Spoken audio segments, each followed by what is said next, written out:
इधर अर्चना तिवारी को भोपाल जीआरपी ने लखीमपुर खीरी के नेपाल बॉर्डर से सटे धनगढ़ी शहर से बरामद किया।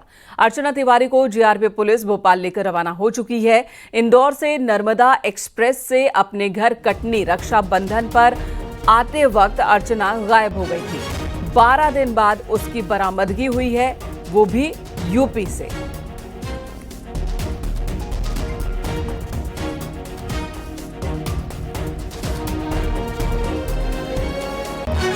मिसिंग मिस्ट्री की टाइमलाइन हम आपको बता देते हैं। अर्चना अब बरामद कर ली गई है, लेकिन कैसे गायब हो गई आपको बताते हैं। सबसे पहले 7 अगस्त ट्रेन में मौजूद अर्चना ने अपनी चाची से बात की थी रात 10:16 पर, लेकिन उसके बाद क्या हुआ, वो लापता हो गई। उन्हें पहुंचना था राखी पर अपने घर, लेकिन वो पहुंची नहीं। इस बीच एक पुलिस कांस्टेबल से लगातार उनकी बातें हो रही थी, जिसने उनका ट्रेन टिकट भी करवाया था। लेकिन अर्चना के गायब होने के बाद पूछताछ की शुरुआत की गई। परिवार से सफर के दौरान उसने बात की थी। आखिरी बार गर्ल्स हॉस्टल में दिखी थी 7 अगस्त को, और वहीं से स्टेशन के लिए निकली थी दोपहर 2:30 बजे। शाम 4:30 बजे कटनी के लिए सफर की शुरुआत की थी। बिलासपुर नर्मदा एक्सप्रेस ट्रेन से वो अपने घर के लिए निकली थी। B3 के टॉप बर्थ नंबर 3 पर अर्चना मौजूद थी और रात 10:16 पर चाची से बात की। अगले दिन यानी कि 8 अगस्त को सुबह 6:50 पर ट्रेन में सिर्फ अर्चना का बैग था, अर्चना नहीं थी।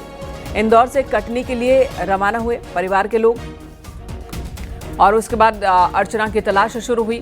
12 दिन बाद लखीमपुर खीरी के एक जिले में मिली अर्चना, और जिस तरह से सोनम लापता हो गई थी, सोनम की तलाश चल रही थी। फिर अचानक कई दिनों बाद सोनम सबके सामने आ गई थी। कुछ इसी तरह का मामला अर्चना का दिख रहा है। लेकिन फिलहाल आपको बता दें कि अर्चना एक पुलिस कांस्टेबल से भी लगातार फोन पर बातचीत कर रही थी, जिन्होंने टिकट बुक कराया था। पुलिस ने उनसे भी पूछताछ की, जिसके बाद अर्चना के बारे में पता चल सका है। ये सुराग की पूरी जानकारी रेल पुलिस देगी, ठीक है। इस बात की मैं पुष्टि कर सकता हूँ कि अर्चना सुरक्षित है, उसके साथ कोई कैजुअल्टी नहीं हुई है, ठीक है। जो जांच में चल रहा था कि ट्रेन से कहीं गिर तो नहीं गई, पानी में नहीं गिर गई, ऐसी कोई घटना नहीं हुई है। अर्चना तिवारी का परिवार से संपर्क भी हुआ है। इसके सिवा आगे की कोई भी जानकारी रेल पुलिस द्वारा दी जाएगी। देखिए, सुराग की पूरी जानकारी रेल पुलिस देगी, ठीक है। इस बात की मैं पुष्टि कर सकता हूँ कि अर्चना सुरक्षित है, उसके साथ कोई कैजुअल्टी नहीं हुई है, ठीक है। जो जांच में चल रहा था कि ट्रेन से कहीं गिर तो नहीं गई, पानी में नहीं गिर गई, ऐसी कोई घटना नहीं हुई है। अर्चना तिवारी का परिवार से संपर्क भी हुआ है। इसके सिवा आगे की कोई भी जानकारी रेल पुलिस द्वारा दी जाएगी। मनोज शर्मा लखीमपुर खीरी से हमारे सहयोगी इस वक्त हमारे साथ जुड़ गए हैं। मनोज, आपको आवाज मिल रही है, तो ये बताइए कि अर्चना मिल गई हैं, लखीमपुर खीरी में वो क्या कर रही थी, यहाँ क्यों आई? बिल्कुल, अर्चना तिवारी जी मिस्ट्री बन चुकी थी। इंदौर से अपने घर को 12 दिन पहले 8 तारीख को चली थी और वो कटनी के लिए रवाना हुई थी, लेकिन नर्मदा एक्सप्रेस में वो भोपाल के आसपास लोगों ने जैसे बताया कि लापता हो गई। उसका बैग कहीं और से पाया गया था और लगातार 12 दिन से जो पुलिस है, इंदौर की पुलिस है या जीआरपी पुलिस, उसकी तलाश कर रही थी। लेकिन लास्ट लोकेशन जो अर्चना की मिली थी, दिल्ली में मिली थी। उसके बाद उसको पुलिस ट्रैक कर रही थी और एक सिपाही ने उसका टिकट भी बुक कराया था। लेकिन जब कल शाम को लगभग 2 बजे के आसपास पुलिस को एक जानकारी मिलती है कि अर्चना तिवारी ने अपना इंस्टाग्राम आईडी को एक्सेस किया था। जो एक्सेस की लोकेशन मिल रही थी वो नेपाल लखीमपुर खीरी से जुड़े हुए जो नेपाल का गौरीफंटा का शहर है, उसका बीटीएस की लोकेशन मिल रही थी। और लगातार 3 घंटे से वो उसी बीटीएस के आसपास ही अर्चना तिवारी की लोकेशन मिल रही थी। उसके बाद पुलिस ने लोकल पुलिस के सहयोग से मौके पर पहुंचकर अर्चना तिवारी को जो गौरीफंटा का इलाका है वहां से उसको बरामद किया है, और उसके बाद भोपाल लेकर जो क्या नाम है जीआरपी पुलिस, उसको भोपाल लेकर रवाना हो गई थी।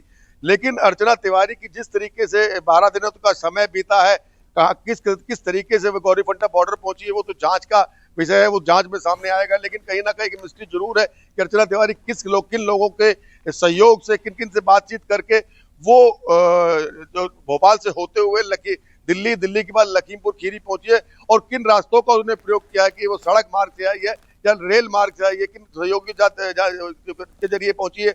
लेकिन जो वहां के लोकल के लोग जो थे, उनके सूत्रों के हवाले जानकारी मिल रही है अर्चना तिवारी के साथ एक लड़का भी देखा गया था, जो जैसा कि लोग बताया जा रहा है।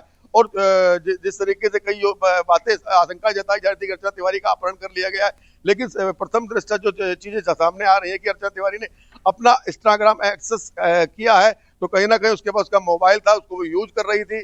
तो बिल्कुल, किसी तो न किसी ऐसे के में माध्यम से अपहरण एक की साथ बात में लेके बेबुनियाद लग रही है। धन्यवाद आपका मनोज, इस वक्त पूरी जानकारी देने के लिए। तो इस मिसिंग मिस्ट्री का खुलासा हो गया है, लेकिन अभी भी पुलिस इस मामले में तहकीकात करेगी, सवाल जवाब करेगी कि आखिर अर्चना लापता क्यों हुई थी और लखीमपुर खीरी आने के पीछे का उसका उद्देश्य क्या, जो नेपाल से सटी हुई जगह है।